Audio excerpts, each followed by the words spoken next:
Dave here, Smoky Mountain Nationals Garage. This continuing part 2 episode of Inside. We got our springs. They had been cut 2 3/4 inches off. So now that I've put the right spring, I'm just finishing the passenger side. And now you can see where the geometry is supposed to go with the 13 3/4 inch spring. Yeah, so I'll have to do a little bit of alignment. I'll get it kind of roughed in. I'll take it down to my alignment guy. You've probably seen pictures of me going down there, and I got a regular guy that does the oil changes and puts it up on the lift and does all the general maintenance like you do your daily driver. And that's kind of, everybody has to have a guy. Isn't that what I always say? Well, that's what I'm always going to say. Got to have a guy. So we're just finishing up over here. Easy peasy, drop that lower control arm, pop your new spring, take your old spring out, a couple good jacks, get this dude way up in the air so you have a lot of ground clearance for your lower control arm to come down.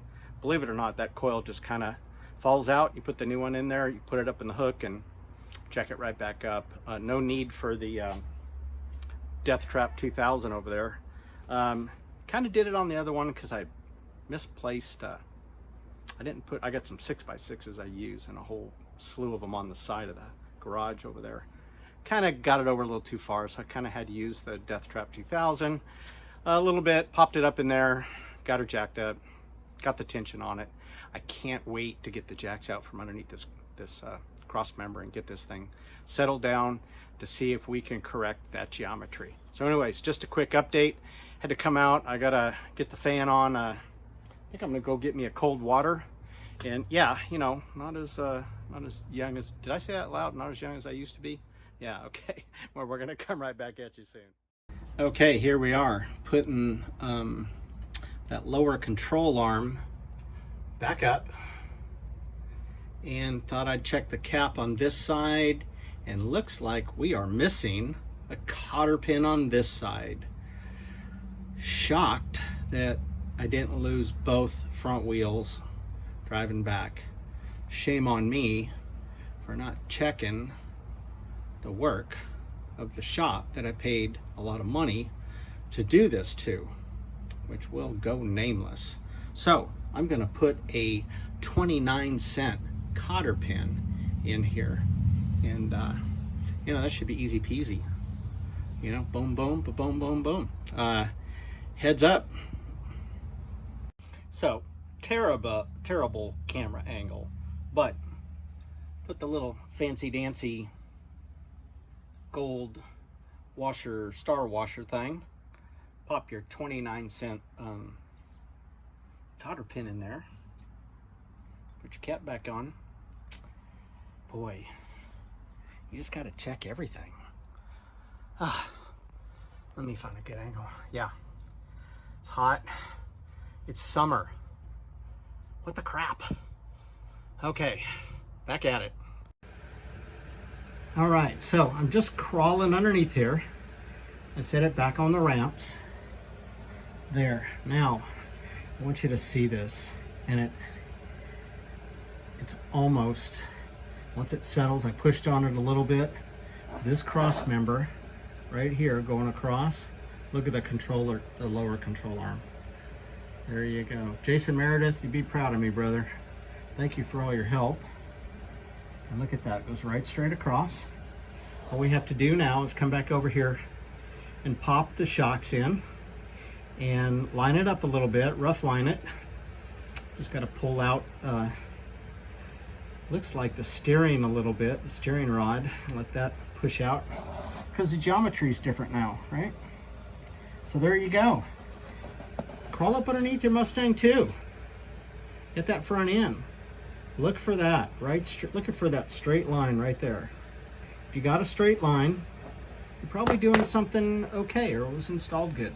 And if it looks a little out of whack like mine did, 10 degrees out of whack, I guess that's what you call it. Let's get out of the light there. Then you got to find the problem. we found the problem.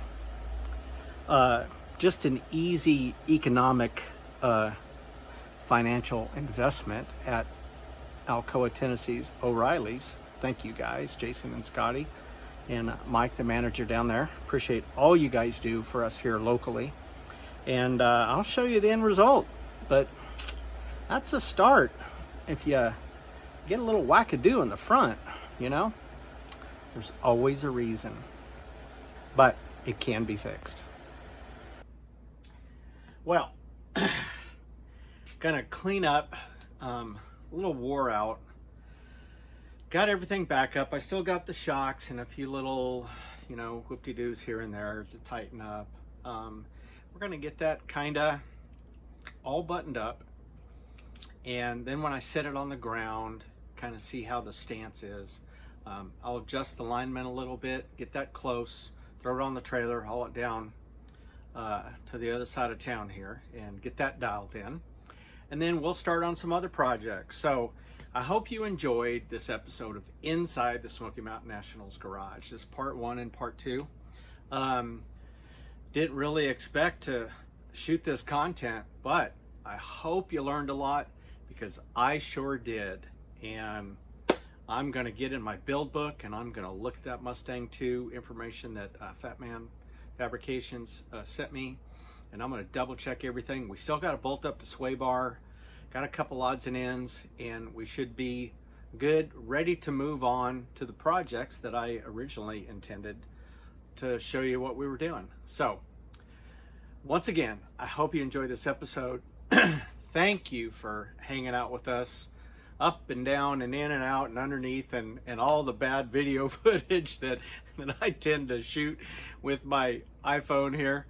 But want to bring you that content. Make sure that you subscribe to the channel. We're really trying to grow our subscription base here, and like the videos, and you know, share them with your friends that are building 80 trucks or thinking about Mustang 2s or have one and it's not quite cooperating that well. Bleep bloop in the comments if you have any questions. You can get on our Facebook page, Smoky Mountain Nationals, the big group page with over 10,000 on it, and make some comments there. I'll probably share, once I get this thing all whoop-de-doo and done and down the road, probably share some pictures of maybe, I think we're going to probably put the drop spindles on this and just kind of set it back down where it was, but my geometry will be right. So hope everybody has a good weekend. Get out in your shop, get out in your garage, crawl up underneath these things, even if it's just general maintenance, popping the wheels off, checking for cotter pins, checking air pressure, anything simple. Get out. They're worthy of the time, and when you're out having fun, it'll hopefully be a little less pressure on you. Did I tighten that? Did I fix that? So anyways, good to see you. Hope to see you soon.